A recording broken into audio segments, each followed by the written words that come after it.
حکوومەت هێرێمی کوردستان لەگەڵ دەست بەکاربوونیدا کۆمەڵێک بەرنامە و پلانی وەکو ستراتیژ ڕاگەیان.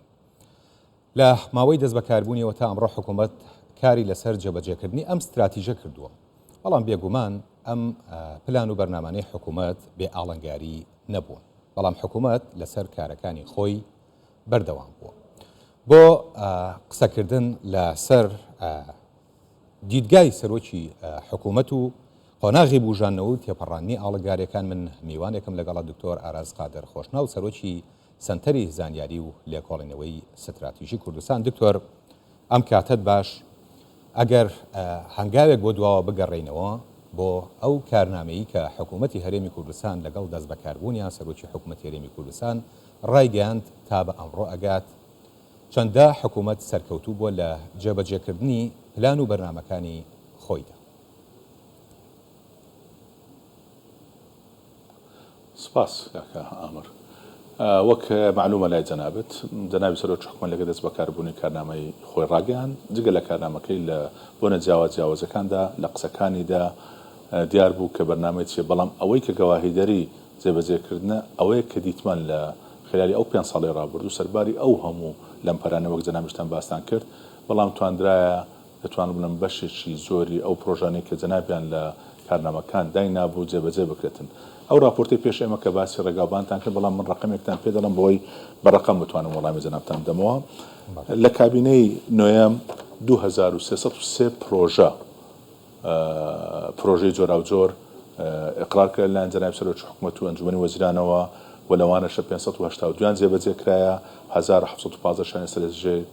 لە ژێر جێبەجێکردنن کە ئەوانە لە هەموو سێکتەر ئەساسیەکان بەتایبەتی ڕێگاوبان وەک سێکتەرێکی سەرەکی لە بوارەکان بۆ وەک ژێرخانی ئابووری کە باس ژێرخانی ئابووری دەکەین، ڕێگاوبان یەک لە ئەساسیاتەکانە، دوای ئەوە بابەتی ئاو و کارەبا و ئاوەڕۆ و بابەتەکانی تکە دێتن. لە سێکتەرەکانی تکەی لە ڕووی شارەوانیەوە ئاوەڕۆکان لە کارەبا لە هەندێک شوێندا زیادکردنی توانای بەرهەمهێنانی کارەبا و باشترکردنی تۆڕەکانی نێوخۆیی و هەموو ئەو ئاسانکاریان تکەی هەیە پرۆژەکان ئەوانە هەن. وەک ڕقمێکیش ئەوەی لای منە کە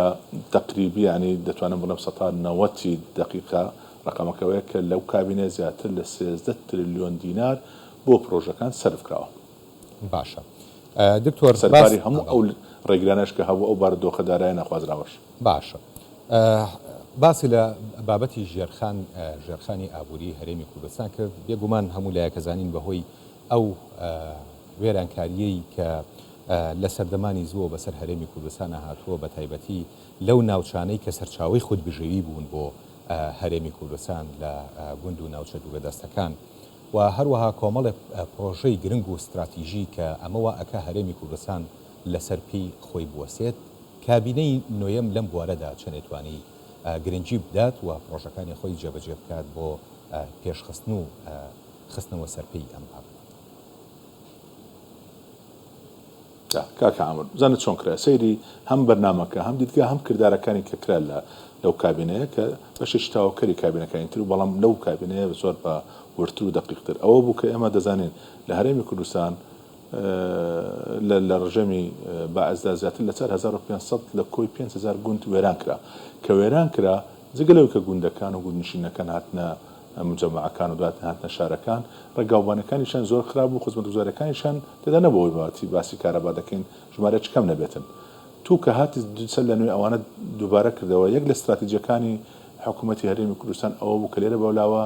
فەرەهەمکردنی هەلی کارە بۆ خەڵک، دوم باشترکردنی گوزەرانی خەڵکە، سێمیان گرنگیدانە زیاتر بە ئاوادانکردنەوەی کوردستان کە دەڵێن ئاوادانکردنەوەی کوردستان واتە دووبارەوەی پێی دەگوترێتن کۆی عکسی یانە الهجرة العکسیە، واتە جارێشکە چۆن وا بکەین خەڵک لە شارەکان و لە شارەدەیەکان بگەڕێنەوە زێدی خۆیان کە گوندەکانە ئەوێ شوێنی بەرهەمهێنانە بۆی لە کۆمەلگایەکی بەکاربەر ببینە کۆمەلگایەکی بەرهەمهێن. ئەو کۆمەلگای بەرهەمهێن کۆمەڵک متطلباتی لە ڕوو علمیەوە لە پێشەمو شتێکیانەوەیە کە ژێرخانی ئابووری پێویست بۆ گەڕانەوەی ئەو خەڵکە جێبەجێ بکەین لە ڕێگاوبانە، لە کارەبایە، لە ئاوە، لە بابەتەکانی ترە دووش ئەمنیەتە. چۆن هەندێک بەداخۆتە ئێستاش هەندێک شوێن هەیە لە ڕووی لە مەسەلەی ئەو کێشانە ئەوانەی کە لە هەندێک ناوچەی سنووری هەیە نەتوانراوە پێویست بکرێتن ئەمنیەتی شوێنەکان. سێمیان ئەوەیە کە خەڵک بێت لەوێ بە تایبەتی کوردستان کە دەڵێن کوردستان لە ڕووی کشتتوکاڵیەوە خاکەی بەپیتە و دەتوانین بڵێن کوردستان بەگشتی وڵاتێکی یاخود هەرێمێکی کشت و کاڵێ بە دەرەجەیەک دوای ئەوە پشتسازیە ئەو جە دوایە گەشتیاریە بە شێوازێکە کە توت بێ سوود لەو ئەوە دوگری ئەو بنەمای کشتتوکڵە چۆن دەبێتن کە دەسون لە بنەمای کشتتوکڵەکە دەبێت پێداویستەکانی ئەوەی کە بۆ کشتتوکاڵە وەک باسم کرد جێبەجێ بکرێتن جگە لە ئەوە ئەو جابابێن دواترێ باشترکردنی بەرهەمی جوتیاران دواترێت چاقکردنەوەی بەرهەمەکانیان کە ئەوەش هەموو هەنگاوەکانی حکوومەتی هەرێمی کوردستان خودی جەنابی سەرۆکی حکوومەت کە چەند گرنگیدا بە دروستکردنی هەم سایلۆیەکان هەم هەناردەکردنەوەی هەناردنەکردنە دەرەوەی بەرهەمەکانی جوتیاران هەم ڕیکلامکردن ئێستا لە نووسنگەی جەناویان تیمێکی تایبەت هەیە ئیش و کاری بە دواداچوونی ئەو بابەتانەیە و هەم لەلایەک زیادکردنی توانای خەڵکی ئێمە بەتایبەتی جوتیارانی خۆمان کە بتوانن بەرهەمەکانی لە ڕووی کۆلیتیۆ باشترکەن لەلایەک کەش چۆن بتوانن بەرهەمەکانی کە پێدەگاتن ساڵ بکردو چ لە بازاڕ ناو خۆیەکان چ بۆ دەرەوەش لەگەڵ ئەوە ژوال لێ بکرێرە بەلاوە بەرهەمی کشتتوکڵی تەنها مەوسمی نەبێتن هەموو کاتێک هەبێتن لە ڕێگەی ئەو تەکنۆلۆژیە نوێیانەیەکی ئێستا کە بەشێک لە جوتیارانی ئێمەش پێڕەوی دەکەن و کاری لەسەر دەکەن دوای ئەوە لە استراتیجیەکانی جەنابی سەرۆکی حکوومەت زۆر بە واضحی دیار بوو کە لێرە بەولاوە بێت کاری لەسەرەوە دەکرد ئەوەی کە ئێمە پێڵێن پیشەسازی کشتتوکاڵی لێرە بەولاوە ئەو کارگە و ناوەندانە دامەزران کە تێیدا بەرهەمەکانی جوتیاران دەتان لێن دەرێ جارێکی تر شەدنی ئیلا بە کاڵای خاو فرۆشتن لە قوتینانە لە معالەجەکردنی جۆرا و جۆرە تا دەگاتە شیرەکان ئەو هەموو ئەوانێکی ئێستا هەنا وەک ڕقم ئەگە سیرکن کاک عەمر دەمێ ئەو قسە بکەم ئاخشتمێنەوە ئێستا هەرێمی کوردستان لە ڕووی پیشەسازیەوە بەگشتی و پیشەسازی کشتتوکاڵیەوە بۆتە با بڵێن سەرچاوی سەرێکی هەموو عراقیشە دەتوانم بڵێم ئەوەی لە هەرێمی کوردستان دەبێتن نزیکەی 6 بۆ 65 بۆ ناوخۆیتی بمبورە 30 بۆ 35 بۆ ناوخۆیتی 6 بۆ 65 دەنێتە شارەکانی کەی دەرەوەی هەرێمی کوردستان ئەو ڕقەمەش ڕقەمێکی گرنگ و دروستە بۆ ئێمە دکتۆر ینی سەرۆکی حکوومەتی هەرێمی کوردستان لە زۆر بۆنە و یاددا قسە لەسەرەوەکە کە هەوڵەدەن کە لە هەرێمی کوردستان سەرچاوەکانی داهات فرە سەرچاوە بکەن ئەکرێت پێمان بڵێ تا چەند کابینەی نوێمی حکوومەتی هەرێمی کوردستان توانیوێتی لەم هەنگاوە سەرکەوتوو بێت ئەگەر بەراوردێک بە عێراق بکەین تا چەند هەرێمی کوردستان توانیوێتی داهاتەکان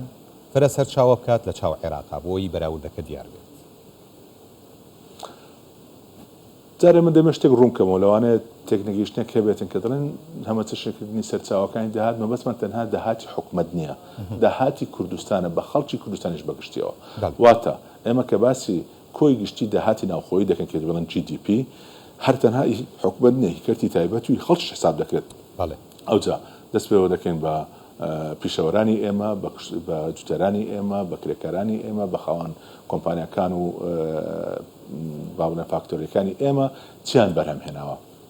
بۆیە ئەوەش حساب دەکرێت لەلایەکەوە بۆ بز بۆ ڕاستکردنەوەی علمی چکە جار بە هەندە خەڵک وا حساب دەکەێت تەنها ئەوەی کە داهاتی حکوومەت چەندە بەڵام ئەگەر من بێم بە ڕقەمێک باسی داهاتی حکوومەت بۆ بکەم من نامشاردیتەوە لەوانەیە هەندێک تێبینێکی کچکەم لەسەر یەک دوو بواری کچکە هەبووە لە 100 خاڵ دوسێ خاڵ من تێبین لەسەر هەبووە کە لەوانەیە بارودۆخی کوردستان لە دووبارە ڕێخستنەوەی هەندێک ڕسومات و باج لەوانەیە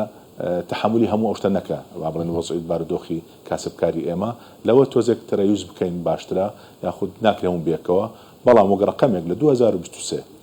کۆی گشتی داهاتی عێراق لە داهاتە نانەوتیەکان کە لە بەرنامەی خۆیاندا وا بڕیار بوو 17.5 تریلیۆن دینار بێتن کەمتر لە 6 تریلیۆن دینار بوو بەڵام هەرێمی کوردستان بەو حەجمە کچکەی خۆی لە راپۆرتی خۆی کێستا لەگەڵ حکوومەتی عێراقی لە تەصفیرکردندا بوون کۆی گشتی داهاتی ناوخۆی کوردستانی نانەوتی مانگانە نزیکەی 320 تا 340 میلیارد دینار بوو واتە ساڵانە زیاتر لە 4 تریلیۆن دینار بوو بە مانایەکی تر واتە هەرێمی کوردستان دەتوانین بڵێم نزیکەی 170 تا 75 داهاتی نانەوتی هەندی ئەوەی عێراق کە هەیە عێراق بە 15 محافظە بەو هەموو ئەوانەی کە هەیە بەڵام هەرێمی کوردستان بەوەندە ئەوەش ئەو ڕقەمە دلیل و گەواهی دەری ئەوەیە کە هەوڵەکانی حکوومەتی هەرێمی کوردستان لە هەمە چەشەکردن داهاتەکانی حکوومەتەوە بژگرە سەیری داهاتی خەڵک بکەین بارودۆخی ژیانی خەڵک و ڕێژەی هەژاری و ڕێژەی بێکاری و ئاستی بژێوی خەڵک سەرباری ئەو هەموو لەمپەر و ڕێگیریە و ناخۆشیە و نەهامەتی و بەرنامەی سیاسی جۆرا و جۆر و لە ناوەخۆ لە دەرەوە ئەو هەموو گشەرانە هەیە ئێستاش بە هەموو ئامارەکانی خودی حکوومەتی عراقی و وەڕێکخراونەوەی دەوڵەتەکانی خۆشمان کە دەیکەین ئاستی بژێوی ژیانی خەڵک لە هەرێمی کوردستان بەراورد ناکرێت بە ئەوەی کە لە عێراقەیە. بەڵێ بەڕێز دکتۆر ئاراس قادر خۆشناو سەرۆکی سنتەری زانیاری و لێکۆڵینەوەی استراتیژی کوردستان زۆر سپاس بۆ جەنابە هەڵبەت بابەت زۆر بۆ قسەی لەسەر بکەین بەڵام کاتەکەمان لە نێو ئەم بڵاوکراوەی هەواڵدە هەرەوەنەیە. سپاس بۆ بەڕێستان.